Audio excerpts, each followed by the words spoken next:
안녕하십니까?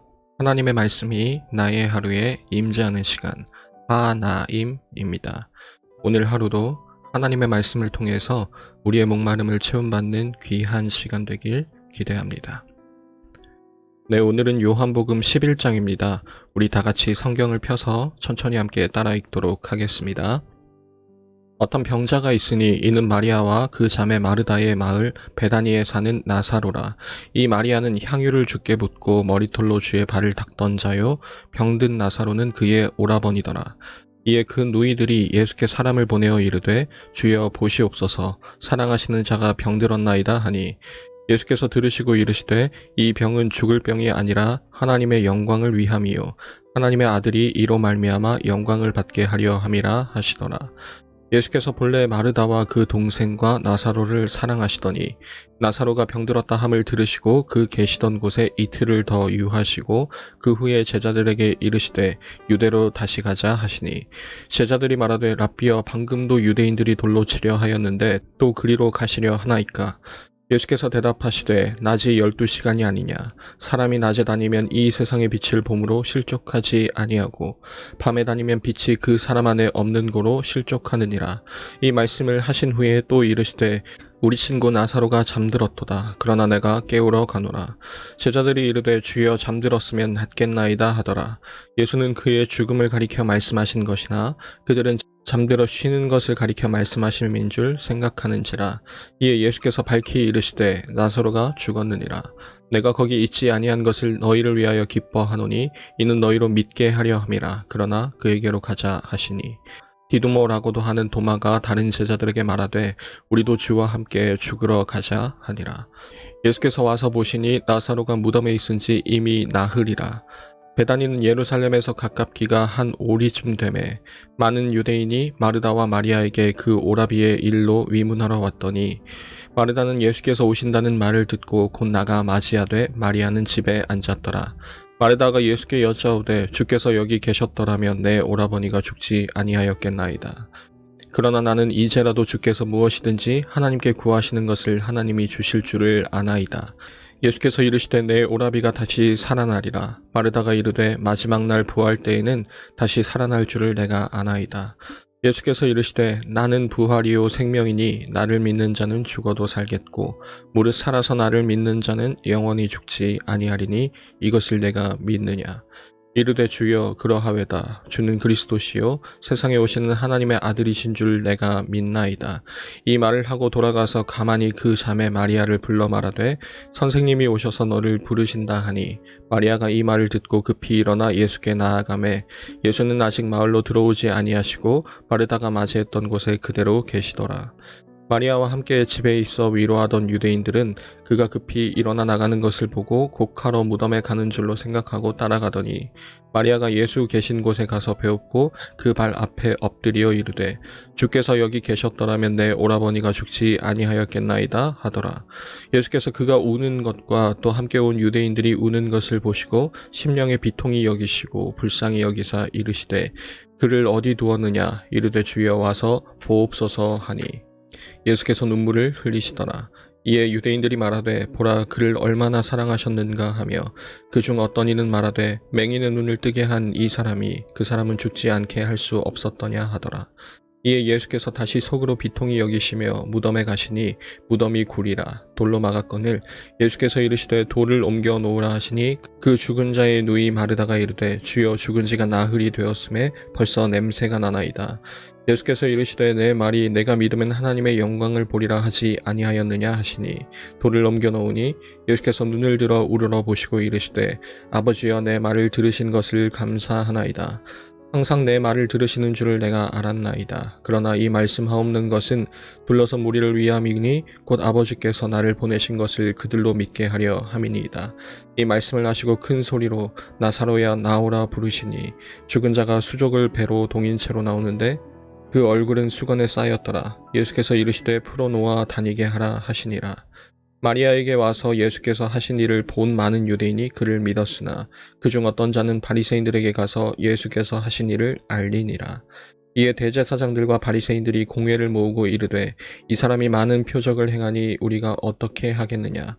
만일 그를 이대로 두면 모든 사람이 그를 믿을 것이요 그리고 로마인들이 와서 우리 땅과 민족을 빼앗아 가리라 하니 그 중에 한 사람 그 해의 대제사장인 가야바가 그들에게 말하되 너희가 아무것도 알지 못하는도다.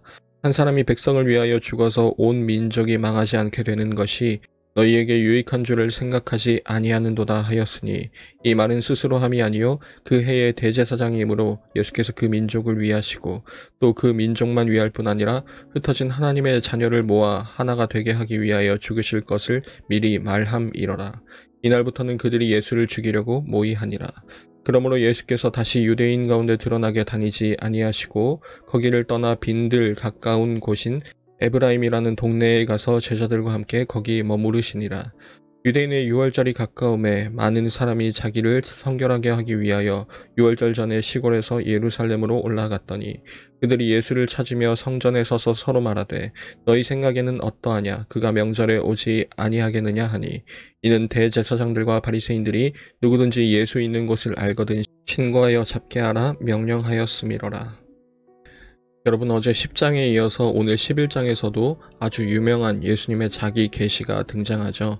오늘 25절과 26절입니다. 예수께서 이르시되 나는 부활이요 생명이니 나를 믿는 자는 죽어도 살겠고 무릇 살아서 나를 믿는 자는 영원히 죽지 아니하리니 이것을 내가 믿느냐. 더없이 유명한 이 말씀을 오늘 예수님은 어떤 상황에서 또 어떤 의미로 말씀하셨는지 우리 새롭게 묵상해보는 시간이 되었으면 좋겠습니다. 오늘 죽은 나사로를 살리는 이 이야기도 여태 요한복음의 큰 이야기의 틀을 벗어나고 있지 않습니다. 예수님께서는 자신의 정체를 드러내시고 사람들은 그런 예수님을 죽이려고 하죠. 그런데도 예수님께서는 멈추시지 않고 계속해서 자기 자신을 유일한 답으로 제정하시는데 그 와중에 예수님을 믿게 되는 자들이 있는가 하면 오히려 예수님을 향한 분노가 더욱 커져만 가는 모습도 우리는 계속해서 지켜봐 왔었습니다. 특별히 오늘 이야기는 9장에서 쭉 이어져 온 맹인 이야기와 정말 유사합니다. 사람들이 자신을 죽이려고 혈안이 되어 있는데도 예수님께서는 그 위험을 무릅쓰고 직접 가셔서 자신이 필요한 그 사람을 향해 이렇게 말씀하시죠. 이 사람을 통해 하나님의 일이 드러나게 하겠다.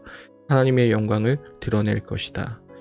여러분, 오늘도 마찬가지입니다. 오늘 4절에서도 이렇게 기록하고 있습니다.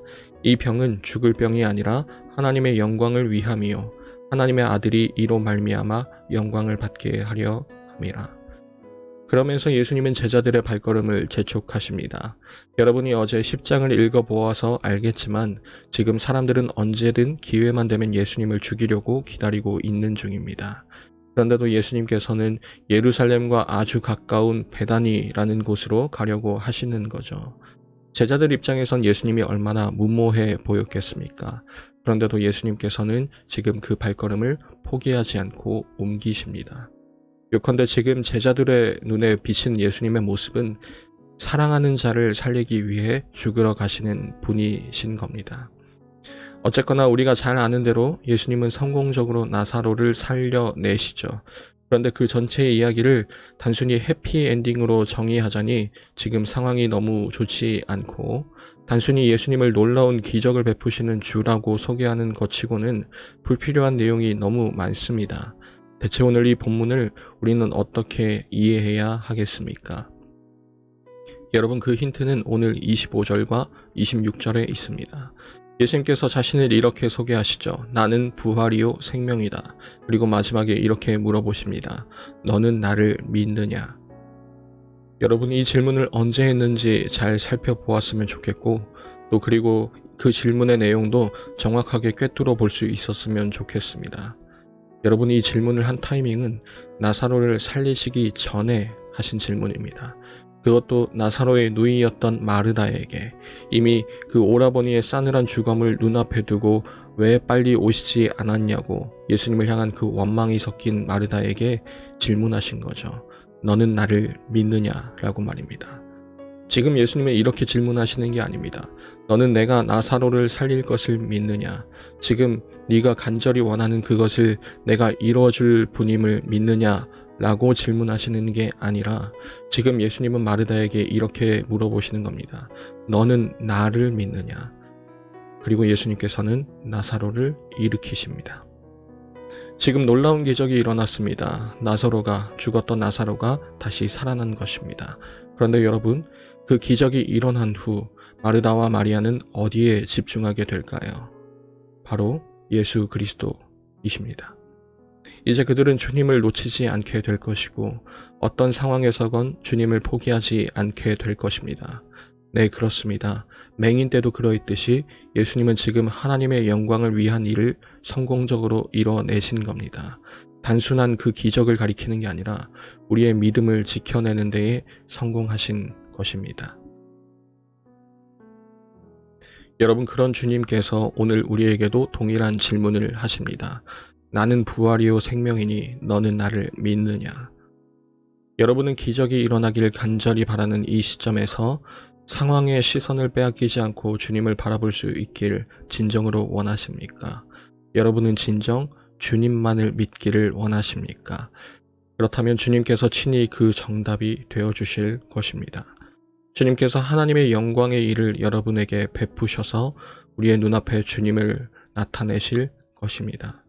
주님을 바라보는 자, 다시는 그 시선을 빼앗기지 아니하고 어둠에 다니지 않는 자, 하나님의 영광의 일을 경험한 자, 바로 여러분이 예수님을 믿는 자들이 되길 기도합니다. 이제 예수님께서는 예루살렘으로 점점 더 가까워져 가고 계십니다. 우리가 눈치채지도 못한 사이에 십자가는 성큼 눈앞으로 다가왔습니다. 오늘 나사로 이야기에서도 그 복선이 깔려 있었죠. 예수님은 자기가 사랑하는 자를 살리기 위해 죽으러 가셨음을 말입니다. 그리고 그 일을 앞두고 요한복음 13장 1절에서는 이렇게 기록하고 있습니다. 세상에 있는 자기 사람들을 사랑하시되 끝까지 사랑하시니라. 주님께서 사랑하셔서 그 사람들을 살리셨다면 여러분, 그 사람들은 영광을 입은 존재라 말할 수 있지 않겠습니까? 주님께서 너무나도 사랑하시는 그 누군가를 위해 십자가를 기꺼이 감당하시고 지셔서 그 누군가를 진짜 살려내셨다면 그 십자가를 동일하게 지고 주님을 따르는 그 사람은 감히 영광스러운 삶을 산다고 우리는 말할 수 있지 않겠습니까? 그 누군가가 바로 여러분이 되었으면 좋겠습니다. 주님께 사랑받는 자, 주님께 새 생명을 얻은 자, 그 십자가를 헛되이 하지 않고 그 증거를, 내가 살아났다는 그 증거를 지니고 한 걸음 한 걸음 살아내는 자, 바로 우리 사랑하는 중고등부 여러분들이 다 되었으면 좋겠습니다. 매일 저녁 9시 하나님의 말씀이 나의 하루에 임재하는 시간, 오늘은 이것으로 마치도록 하겠습니다. 모두들 평안한 밤 되시기 바랍니다.